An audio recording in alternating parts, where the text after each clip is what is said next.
نحمده ونصلي ونسلم على سيدنا ومولانا محمد صلى الله عليه وسلم رسوله النبي الأمين المكين الحنين الكريم الرؤوف الرحيم. أما بعد فأعوذ بالله من الشيطان الرجيم. بسم الله الرحمن الرحيم.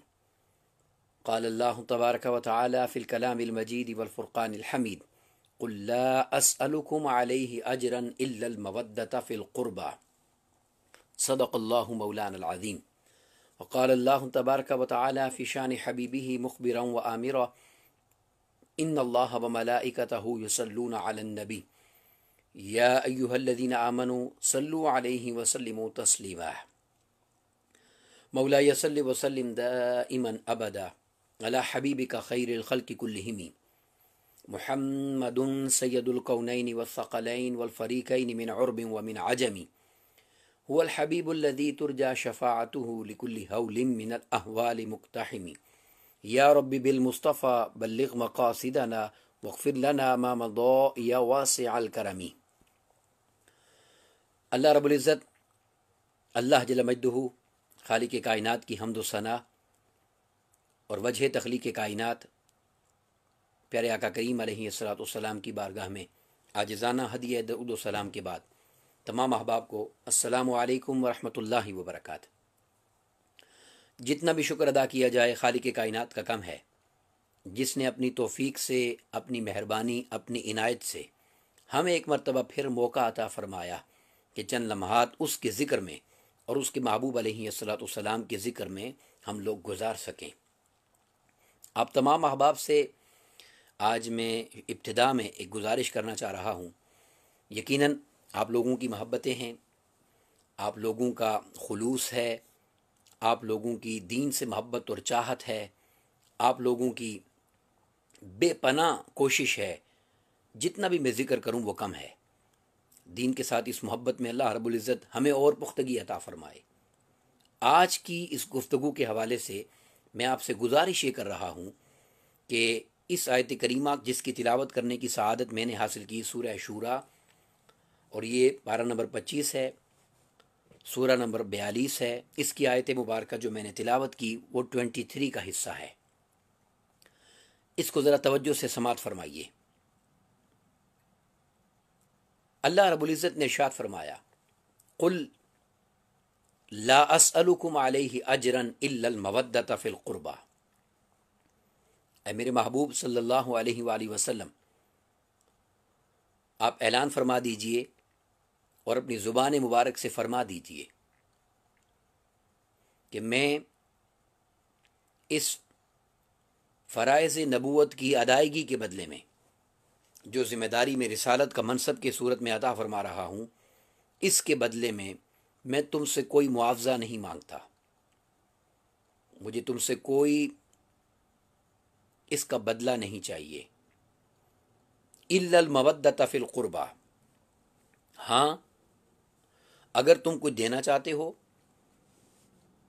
تم کچھ میری طرف پلٹانا چاہتے ہو، تو اتنی بات کبھی مت بھولنا، الا المودۃ فی القربى، یہ جو میری قرابت ہے، جو میرا خاندان ہے، جو میری اہل بیت ہیں، جو میری فیملی ہے، اس کے ساتھ رشتہ مودت کبھی مت توڑنا۔ اب یہاں پر اس آیت کریمہ پر بہت تفصیل سے بات ہو سکتی ہے، بہت ساری جہتوں سے بات ہو سکتی ہے، مگر میں صرف 2 الفاظ پر آپ کی توجہ چاہتا ہوں، اور میں پھر آپ سے گزارش کر رہا ہوں خدا را ان الفاظ کو سنتے چلے جائیں اور اپنے دل اور روح کے اندر اس کو محفوظ کرتے چلے جائیں، دل اور روح میں محفوظ کرتے چلے جائیں یہ بات۔ پہلا لفظ قل، جس پر چند کلمات عرض کرتا ہوں، اور دوسرا لفظ مودت۔ میں نے اس کے ترجمے میں یہ کہا کہ میری اہل بیت سے مودت کرنا۔ بہت سارے ترجمہ لکھنے والوں نے یہاں اس کا ترجمہ محبت کیا ہے، جو کہ درست نہیں ہے، چونکہ لفظ محبت عربی زبان کا لفظ ہے۔ اگر محبت کی بات ہوتی تو رب کائنات یہاں پر ارشاد ہی یہ فرماتا الا المحبۃ فی القربى، میرے محبوب کے خاندان سے محبت کرنا۔ نہ محبت کی بات ہے، نہ محبت فرمایا ہے۔ میں مودت کی تشریح بھی کرتا ہوں، مگر اس سے پہلے کل کی تشریح ضروری ہے، جس کو سمجھنا بہت ضروری ہے۔ قل کیا ہے؟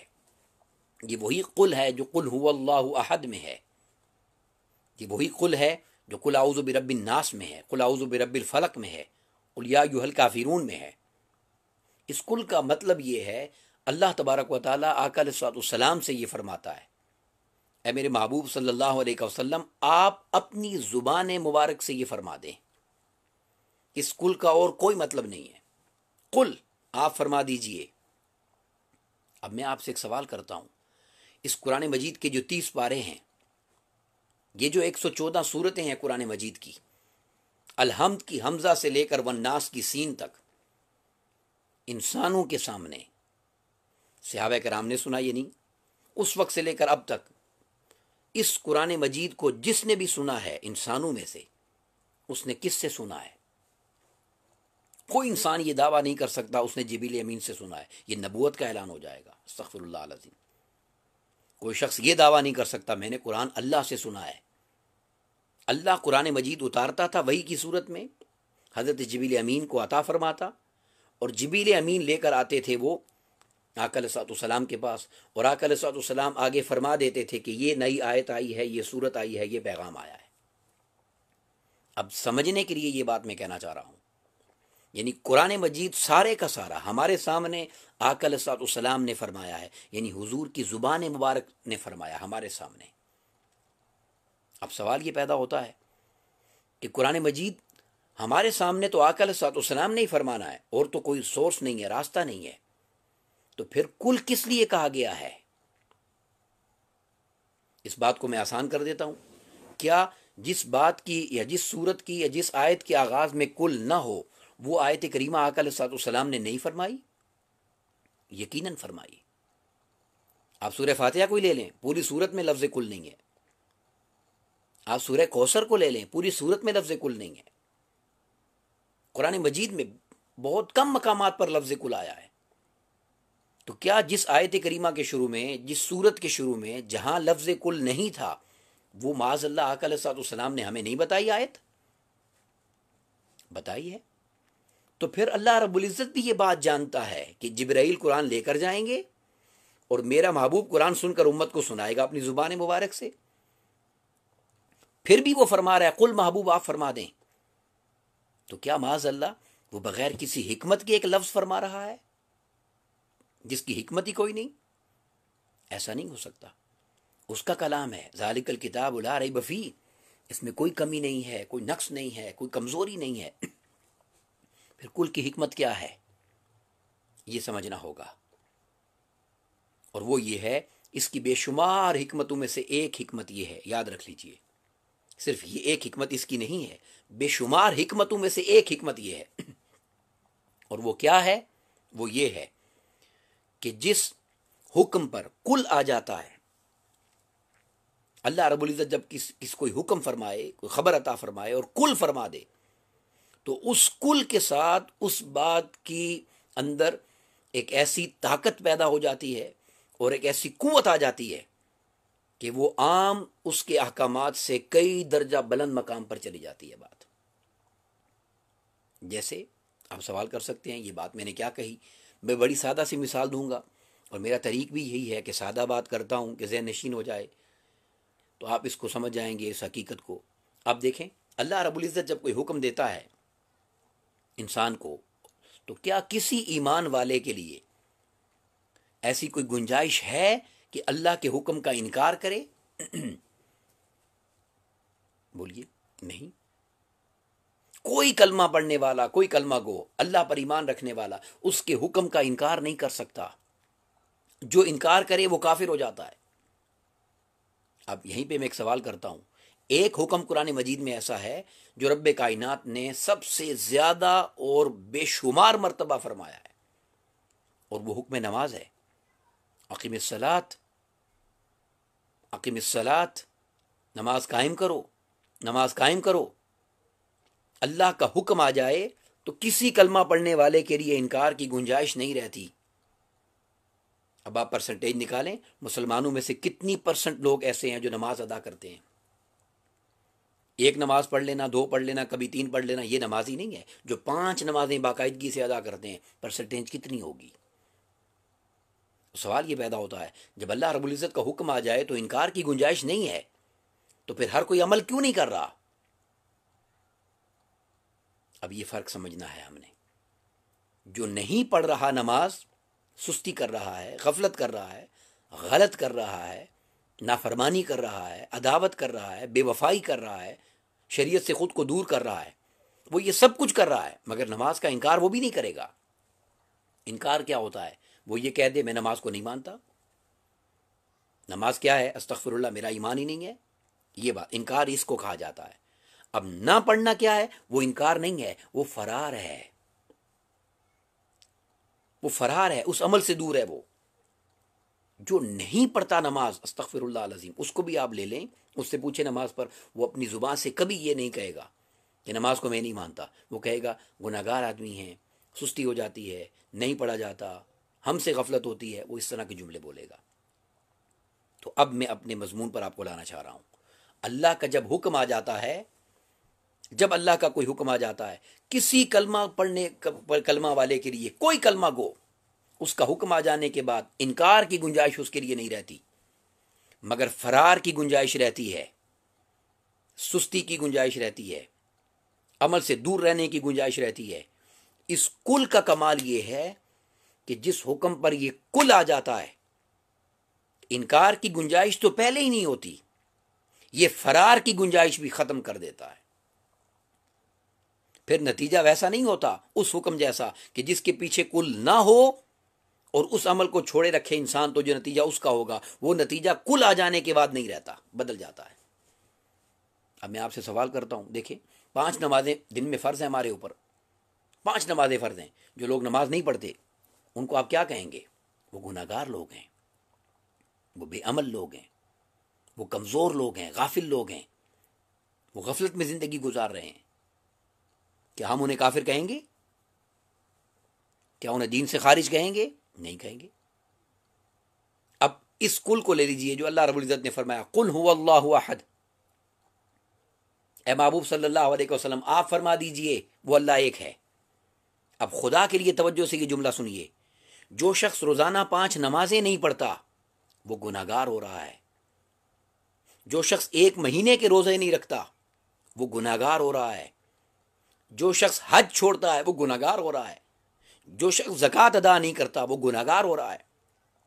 جو روزانہ 5 نمازیں چھوڑے وہ گناہ گار ہوتا ہے۔ 24 گھنٹوں میں بھی نہیں، 1 گھنٹہ بھی نہیں، 1 منٹ بھی نہیں، اگر 1 سیکنڈ کے لیے کوئی توحید سے ہٹ جائے اور چھوڑ دے، 1 سیکنڈ کے لیے، تو کیا وہ گناہ گار ہوگا؟ نہیں، وہ کافر اور بے ایمان ہو جائے گا، وہ دین سے خارج ہو جائے گا۔ یہ اتنی بڑی شان کیسے آ گئی؟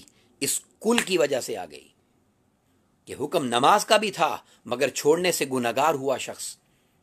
اب یہاں پر کل آیا ہے تو توحید 1 لمحے کے لیے زندگی میں، یہاں روزانہ 5 نمازیں نہ پڑھیں تو گناہ گار ہوں گے، ادھر ساری زندگی میں 1 لمحے کے لیے توحید سے ہٹ جائیں اور چھوڑیں، آپ کافر ہو جائیں گے۔ تو رب کائنات نے جب توحید کا فرمایا تو کل لگایا۔ اب اس آیت پر بھی اللہ رب العزت نے کل فرمایا ہے، گویا مطلب کیا ہے؟ رب کائنات نے فرمایا محبوب جب میں نے اپنی ذات کی بات کی، اپنی توحید کی بات کی، اپنی وحدانیت کی بات کی، تو میں نے کل سے کی اور کل فرمایا تاکہ کسی شخص کے لیے بھی نہ میری توحید کے انکار کی گنجائش رہے اور نہ میری توحید سے فرار کی گنجائش رہے۔ جو 1 لمحے کے لیے بھی فرار پائے تو توحید سے وہ کافر ہو جائے گا۔ تو فرمایا محبوب جب میں نے اپنی بات کی تو کل کی قید لگائی، جس قید نے انکار کے ساتھ فرار کا راستہ بھی بند کر دیا۔ اے میرے محبوب اب بات آئی ہے آپ کے خاندان کی، آپ کی فیملی کی، آپ کی اہل بیت کی، آپ کے گھر والوں کی، آپ کے رشتہ داروں کی، آپ کے اقربا، آپ کی خونی رشتوں کی۔ تو محبوب جس طرح میں نے توحید پر کل کی قید لگائی، یہاں بھی کل فرماتا ہوں تاکہ جب آپ کے خاندان کی بات آئے تو کسی کلمہ پڑھنے والے کے لیے نہ ان کی عظمت کی انکار کی گنجائش بچے اور نہ ان کی ذات سے تعلق توڑ کر ایک لمحے کے لیے بھی دور جانے کی گنجائش بچے، جو ساری زندگی کے ایک لمحے میں بھی اے میرے محبوب آپ کے خاندان کی نسبت کا یا انکار کرے یا فضیلت کا انکار کرے، یا ایک لمحے کے لیے بھی اس خاندان سے تعلق ہٹا کر دور جائے، تو محبوب قسم ہے مجھے اپنی توحید کی، اسے میں گناہگار نہیں کروں گا، اسے دائرہ ایمان سے خارج کر دوں گا۔ کیوں؟ اس لیے کہ یہ خاندان کس کا ہے؟ اسے حیا ہونا چاہیے کہ وہ میرے محبوب کے خاندان کی بات کر رہا ہے، اسے دیکھنا چاہیے کہ یہ رشتہ دار کس کے ہیں، اسے دیکھنا چاہیے کہ یہ خونی رشتہ کس کا ہے، اسے یہ نہ دیکھو کہ کون ہستی ہے، یہ دیکھو وہ کس سے جڑی ہوئی ہے۔ محبوب آپ کی ذات پاک کے ساتھ میں نے نسبت کا ساتھ یہ تعلق بنا دیا کہ جو آپ کے خاندان میں آ گئے، جو آپ کے رشتہ دار اور فیملی اور اہل بیت ہو گئے، ایک لمحے کے لیے بھی کوئی کلمہ پڑھنے والا نہ ان کی عظمت کا انکار کر سکتا ہے، نہ ایک لمحے کے لیے بھی ان کی نسبت سے اپنے دامن کو دور لے جا سکتا ہے اور فرار پا سکتا ہے۔ جو ایک لمحے کے لیے بھی میرے محبوب کے خاندان سے دور جائے گا، وہ ایمان سے ہی جائے گا، وہ ایمان سے ہی جائے گا۔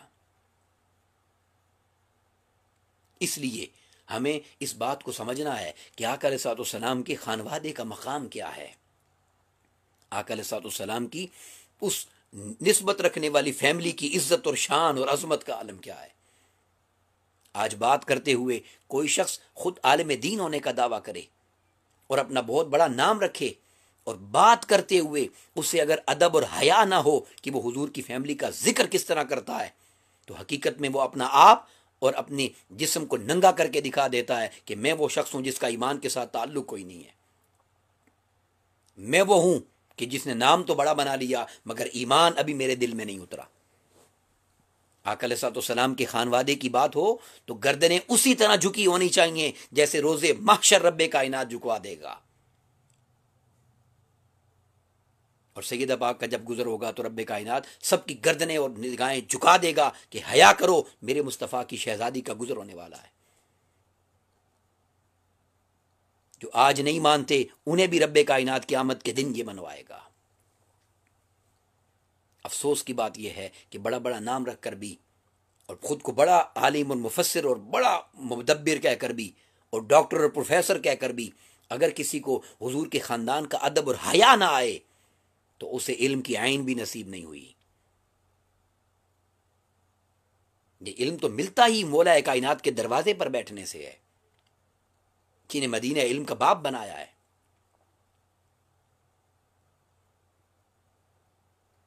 تو یہ سامعین عزیز وقار، یہ وہ حقیقت ہے جس پر ہمیں توجہ کرنے کی ضرورت ہے۔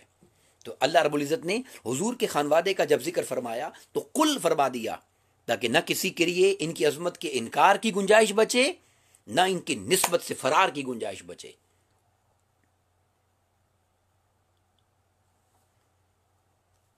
یہ وہ راز ہے جس راز کو سمجھنے کی ضرورت ہے۔ پھر اس کے بعد میں مودت پر بھی بات کرنا چاہتا ہوں۔ لفظ مودت کا ترجمہ محبت کر دیا جاتا ہے، چاہے جان بوجھ کر کیا جاتا ہے یا چاہے کم علمی کی وجہ سے کیا جاتا ہے، اس کو درست کرنے کی ضرورت ہے، اس کو درست کرنے کی ضرورت ہے۔ اور یہ جو میں نے آپ کو بات کہی، اس کو شاعر نے بڑے خوبصورت انداز میں بیان کیا ہے۔ اس نے نام امام علی مقام کا لیا، مگر یہ بات حضور کے خانوادے کی ہے کہ دارین کا سلطان حسین ابن علی ہے، دارین کا سلطان حسین ابن علی ہے، کہ منہ بولتا قرآن حسین ابن علی ہے، مانا کہ مومن کی پہچان ہے کلمہ، پر کلمے کی پہچان حسین ابن علی ہے۔ جسے یہ تعلق نصیب نہ ہو اس کا ایمان کے ساتھ کوئی واسطہ نہیں بنتا۔ اور یہی تشریح مودت کی ہے۔ مودت کیا ہوتا ہے؟ مودت محبت ابتدا ہے اور مودت اس کی انتہا ہے۔ بلکہ میں اور سادہ لفظ میں کر دیتا ہوں، اس کو بیان کرنا چاہتا ہوں۔ جب محبت کی بات کی جاتی ہے تو محبت اس چیز کو کہا جاتا ہے، اس جذبے کو کہا جاتا ہے کہ جس کے بنا گزارا ہو سکے، جس کے بغیر جینا ممکن ہو۔ مگر مودت وہ تعلق ہے جس کے بغیر جینا ممکن نہیں ہے۔ اللہ رب العزت نے قرآن مجید میں فرمایا اگر حق سمجھانا ہو تو مچھر اور مکھی کے پر کی مثال کی دینے سے بھی میں نہیں شرماتا۔ اسی لیے اس مودت کا فرق سمجھانے کے لیے مفسرین نے مثال دی ہے اور جانوروں کی مثال سے سمجھایا ہے۔ اور کیسے سمجھایا ہے بیان کرتے ہیں۔ اگر محبت اور مودت کو سمجھنا چاہتے ہو تو جاؤ کسی دریا پر جاؤ، کسی ندی پر جاؤ، تالاب پر جاؤ، کسی سمندر میں جاؤ، اور جو جانور پانی میں رہتے ہیں جن کو آبی جانور کہتے ہیں، جو پانی کے اندر رہنے والے جانور ہیں، ایک ایک کر کے ان جانوروں کو پانی سے باہر نکالو۔ بہت سارے جانور پانی میں رہتے ہیں۔ پانی میں آپ کو کیچوا رہتا ہوا ملے گا، پانی میں آپ کو مینڈک ملے گا، پانی میں آپ کو مگرمچھ ملے گا، پانی میں آپ کو سانپ ملیں گے، پانی میں آپ کو ککڑے ملیں گے، پانی کے اندر آپ کو مچھلیاں ملیں گی۔ یہ سارے جانور پانی کے اندر ملیں گے۔ بیان کرتے ہیں اگر تم محبت اور مودت کا فرق سمجھنا چاہتے ہو تو ایک ایک کر کے جانور کو پانی سے باہر نکالو، تمہیں محبت اور مودت کا فرق سمجھ آ جائے گا۔ اب آپ مچھلی پانی کے اندر سے مینڈک کو نکالیں، اس کو خشکی پر رکھیں، وہ اچھلتا ہوا نکل جائے گا۔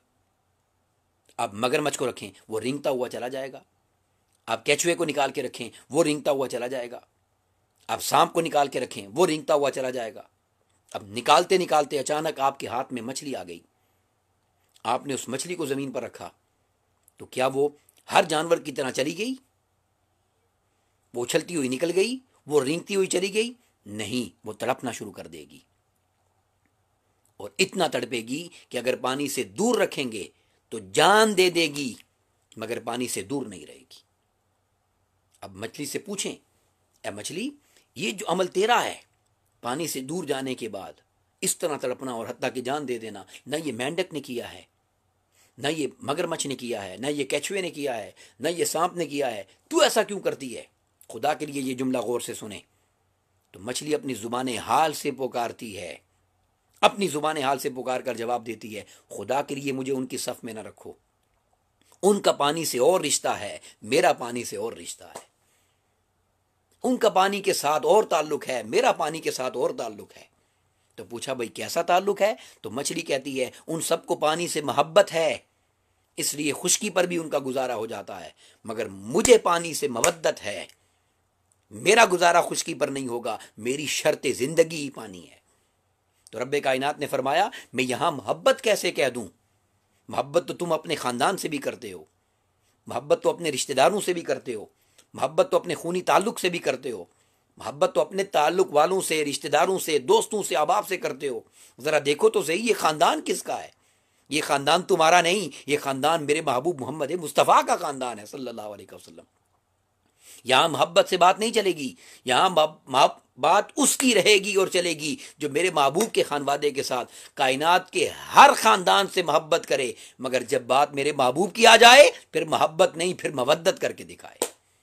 اس کی شرط زندگی میرے محبوب کے خاندان کی نسبت اور غلامی بن جائے۔ اور یہ زندگی یاد رکھ لیں، یہ زندگی یعنی زندگی کو گزارا، یہ زندگی نہیں ہے جو فانی زندگی میں اور آپ گزار رہے ہیں 30 40 50 60 سال کی، یہ ایمان کی زندگی کی بات ہو رہی ہے۔ گویا ایمان کی زندگی کی علامت مودت اہل بیت ہے، غلامی اہل بیت ہے، نسبت اہل بیت ہے، کہ کائنات کے ہر رشتے سے بڑھ کر جب تک ان سے محبت نہیں ہوگی انسان کے ایمان کے اندر زندگی نہیں ہوگی، مردہ لاش ہوگا وہ۔ اس لیے میں نے کہا مانا کہ مومن کی پہچان ہے کلمہ، پر کلمے کی پہچان حسین ابن علی ہے، کلمے کی پہچان حسین ابن علی ہے۔ تو جب رب کائنات نے اس خانوادے کو یہ مقام اور یہ عزت اور یہ شان عطا کر دی، اب اگر کوئی ادب سے اور حیا سے نام لینا نہ جانتا ہو اس کا ایمان کے ساتھ کیا واسطہ بنے گا؟ اس کا ایمان کے ساتھ کیا تعلق بنے گا؟ کہ وہ مقام ہے کہ یہاں زبان سے لفظ نکالتے ہوئے بھی انسان کو سوچنا پڑتا ہے کہ بات کس کے لیے کر رہا ہے۔ اور پھر اہل بیت پاک میں سب کی عزت اور شان اپنی جگہ پر ہے، مگر یہ بات ذہن نشین کر لیں، اہل بیت اطہار کے اندر جو رتبہ، جو مقام، جو عظمت، جو شان، جو بڑائی اور جو بلند عزت اور شان اور رتبہ سیدہ کائنات سیدہ فاطمہ الزہرا سلام اللہ علیہا کا ہے، وہ کسی اور کا نہیں ہے، کیونکہ اہل بیت بنے ہی رشتہ ہے سیدہ فاطمہ الزہرا کے صدقے سے ہیں۔ یہ سیدہ کائنات سیدہ فاطمہ الزہرا ان کا ذکر کرتے ہوئے اور بیان کرتے ہوئے انسان آج کے دور میں 1400 سال بعد بیٹھ کر فتوے اپنی زبان سے جاری کرے، اس سے شرم اور حیا ہونی چاہیے کہ وہ بات کس ہستی کی کر رہا ہے۔ یہ وہ ذات ہیں کہ جن کے لیے میرے آقا نے زندگی میں، وہ میرا محبوب، میں ایک جملہ عرض کرنا چاہ رہا ہوں کہ جب عرش پر تشریف لے گئے معراج کی رات، رب کائنات نے پوری عالم خلق اور کائنات کو ان کے لیے ٹھہرا دیا اور کھڑا کر دیا۔ اس لمحہ وصال کے لیے پوری کائنات کھڑی ہو گئی تھی۔ وہ میرے آقا جب سیدہ فاطمہ الزہرا سلام اللہ علیہ تشریف لاتی تو آقا کھڑے ہو جاتے تھے سیدہ پاک کے لیے۔ سیدہ فاطمہ الزہرا سلام اللہ علیہ کے لیے حضور کھڑے ہو جاتے تھے، اور سیدنا فاروق اعظم رضی اللہ تعالیٰ نے قسم کھائی اور قسم کھا کے فرمایا کہ ہم حضور سے جب بات کرتے تو ہم حضور سے یہ کہتے، فدا کا ابی و امی یا رسول اللہ، حضور آپ پر ہمارے ماں باپ قربان ہو جائیں۔ سیدنا فاروق اعظم رو کر کہنے لگے، میں تمہیں سیدہ کی عظمت اور شان کیا بتاؤں کہ میں نے اپنے کانوں سے سنا کہ میرے آقا نے فرمایا، فدا کی ابی و امی یا فاطمہ، اے فاطمہ تجھ پر محمد مصطفیٰ کے ماں باپ قربان ہو جائیں۔ اس سیدہ پاک کا نام اور ذکر کرتے ہوئے اگر کسی کو حیا نہیں ہے، خدا جانے وہ قیامت کے دن آقا علیہ الصلوۃ والسلام کا سامنا کس منہ سے کرے گا جا کر۔ آج بیٹھ کر فتویٰ دے دینا ان کے لیے کہ جن کو آقا علیہ الصلوۃ والسلام نے اتنی عزت اور اتنی شان اور اتنی عظمت بیان فرمائی، اور بخاری اور مسلم شریف کی متفق علیہ حدیث، اور یہ الفاظ بخاری شریف کے ہیں، عن المسوری من مخرمہ رضی اللہ تعالیٰ عنہ روایت فرماتے ہیں، ان رسول اللہ صلی اللہ علیہ وسلم قال، آقا علیہ السلام نے فرمایا، فاطمہ تو بدعۃ منی۔ اس کا ترجمہ بھی علماء نے کم علمی کی وجہ سے یا جان بوجھ کر وہ نہیں کیا جو بنتا ہے۔ کیا ترجمہ کیا جاتا ہے؟ فاطمہ میرے جگر کا ٹکڑا ہے، ایسا نہیں ہے۔ میں اس پر عرض کرتا ہوں، مگر اگلا جملہ سن لیجئے، فرمایا فمن اغضبہا اغضبنی، جس نے اس کو ناراض کیا اس نے مجھے ناراض کیا، جس نے میری فاطمہ کو ناراض کیا اس نے مجھے ناراض کیا۔ اب بدعۃ منی کا ترجمہ کیا ہے؟ بدعۃ منی، من کہتے ہیں سے کو۔ یہ تو جس نے شریعہ پڑھا ہے اور جس نے عالم کورس کیا ہے، جس نے درس نظامی کیا ہے، وہ پہلے سال میں پڑھ لیتا ہے کہ من کا مطلب سے ہوتا ہے۔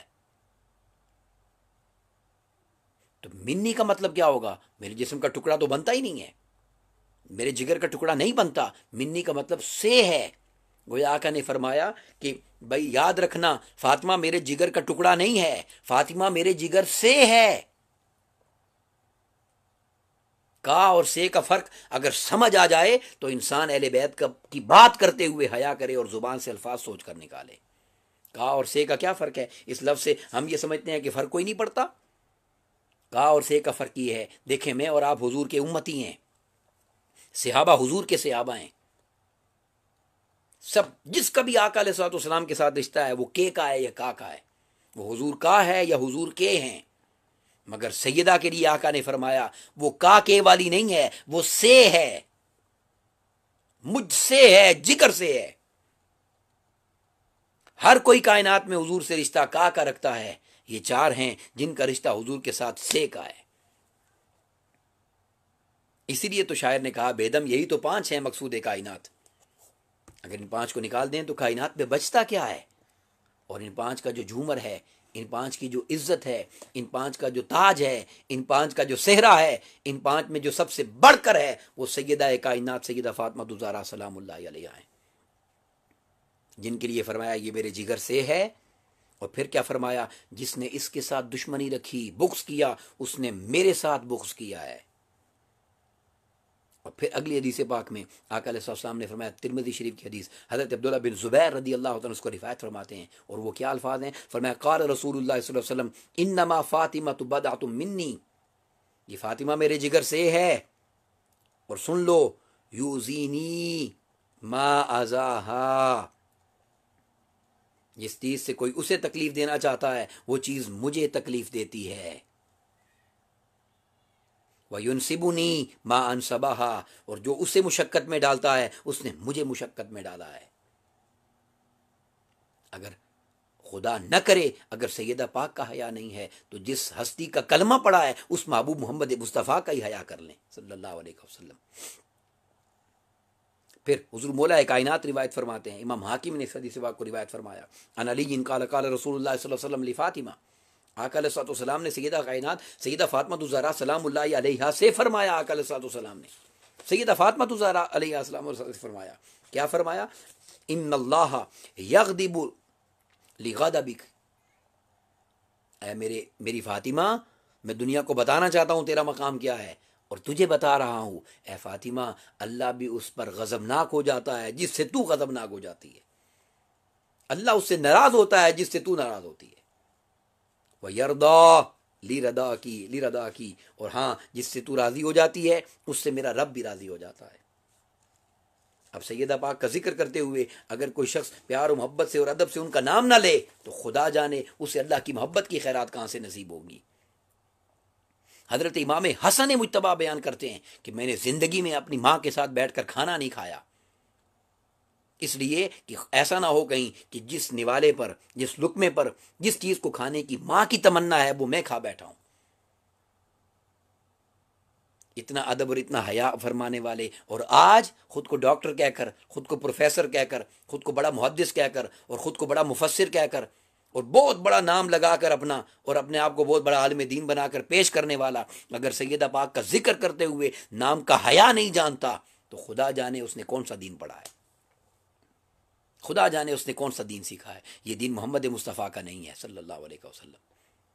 اور وہ جو حدیث پاک میں نے آپ کو بتائی وہ سننے والی ہے، اس پر میں اس بات کو مکمل کروں گا اور دعا کروں گا۔ آج کچھ وقت زیادہ ہوا ہے صرف اس لیے کہ پاکستان میں کچھ ناصبی ذہنیت کے لوگ، کچھ خارجی لوگ، دشمنان اہل بیت اپنی زبان درازیاں کر کے لوگوں کے دلوں سے اس تعلق کو کمزور کرنے کی کوشش کر رہے ہیں۔ وہ سن لیں، ہمارے جسم کے اندر خون سے بڑھ کر محبت اہل بیت دوڑتی ہے، اور ہم جس شیخ کے غلام ہیں اور جو ہمارا مرشد اور ہمارا شیخ اور استاد اور مربی ہے، اس نے ہمیں گھٹی کے اندر گھول کر محبت اور مودت اہل بیت پلایا ہے۔ ہمارا سر کٹ تو سکتا ہے مگر اہل بیت پاک کی زبان درازی کسی کو کرنے کی اجازت ہم نہیں دے سکتے۔ اس ملک پاکستان کی پاک سرزمین پر ہم کسی کو یہ ناپاکیاں پھیلانے کی اجازت نہیں دے سکتے۔ سن لیجئے اس حدیث پاک کو، اسے بھی حضور مولا کائنات نے روایت فرمایا، قال سمعت النبی صلی اللہ علیہ وسلم یقول، آقا علیہ السلام سے میں نے سنا وہ فرما رہے تھے، اذا کان یوم القیامتی، جب قیامت کا دن ہوگا، نادا مناد من وراء الحجاب، حجاب کے پیچھے سے ایک آواز آئے گی، اور ایک حدیث پاک کے لفظ ہیں من بطون العرش، عرش کی گہرائیوں سے ایک آواز آئے گی، خدا جانے کس کی ہوگی، کیا؟ یا اہل الجمع، اے میدان محشر میں جمع ہونے والے سنو، غدو ابصارکم، اور ایک حدیث پاک میں وَنَكِّسُوا رُؤُوسَكُمْ، اپنی نگاہیں جھکا لو، اپنی گردنیں جھکا لو، ان فاطمہ بنت محمد حتی تمر، جب تک میرے مصطفیٰ کی شہزادی سیدہ فاطمہ الزہرا سلام اللہ علیہا گزر نہ جائیں۔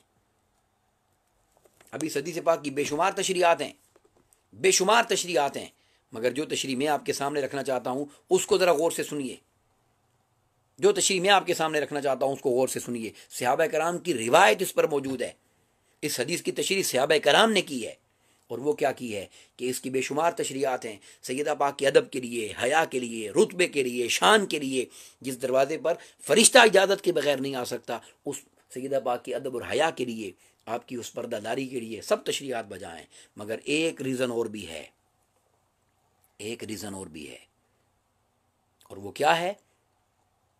وہ ریزن یہ ہے کہ گردنیں جھکوا دی جائیں گی کہ کوئی اس دن، میں نام نہیں لینا چاہتا، کوئی اس دن سیدہ پاک سے اس وقت اپنی اس کمزوریوں کی معافی نہ مانگ لے، کیونکہ یہ دربار ایسا ہے کہ اس دربار سے تو کوئی خالی نہیں جاتا۔ کیا خوبصورت بات شاعر نے کہی ہے، کیا خوبصورت بات شاعر نے کہی ہے، بیعت یا سر یہ تھا تقاضا پلید کا، بدبخت یزید کا، بیعت یا سر یہ تھا تقاضا یزید کا، مایوس اس در سے کوئی سواری نہ گیا، بیعت نہ کی حسین نے سر دے دیا اسے، ارے اس در سے تو وہ پلید بھی خالی نہیں گیا۔ تو قیامت کے دن کوئی بدبخت جسارت کر کے اپنی گستاخیوں کی، بے ادبیوں کی، جسارتوں کی معافی نہ مانگ لے، اور سیدہ پاک کی شان کے لائق نہیں ہے کہ بدبخت سے بدبختی کیوں نہ آئے اور اسے معافی نہ ملے، تو رب کائنات گردنیں جھکوا دے گا کہ اے سیدہ، اے میرے محبوب کی شہزادی، تو معاف کرنا چاہے گی اور تو معاف کر دے گی، مگر تیرے گستاخ کو تیرا رب کبھی معاف نہیں کرے گا، کیونکہ اس پر رب کا غضب ہوتا ہے جس سے تو ناراض ہو جاتی ہے۔ اللہ تبارک و تعالی ہمیں حضور کی اہل بیت کا حیا عطا فرمائے اور حضور کی اہل بیت کا ادب عطا فرمائے۔ اور میں آپ سب سے گزارش کرنا چاہتا ہوں خدا کے لیے، اس دور میں، اس صدی کے مجدد حضور شیخ الاسلام ڈاکٹر محمد طاہر القادری نے جس انداز سے اہل بیت کے ذکر کو زندہ کر کے امت کو دیا ہے، خدا کے لیے وہ اپنی نسلوں کو سنائیں تاکہ اس سعادت اور اس تعلق سے ہماری نسلیں محروم نہ ہو جائیں۔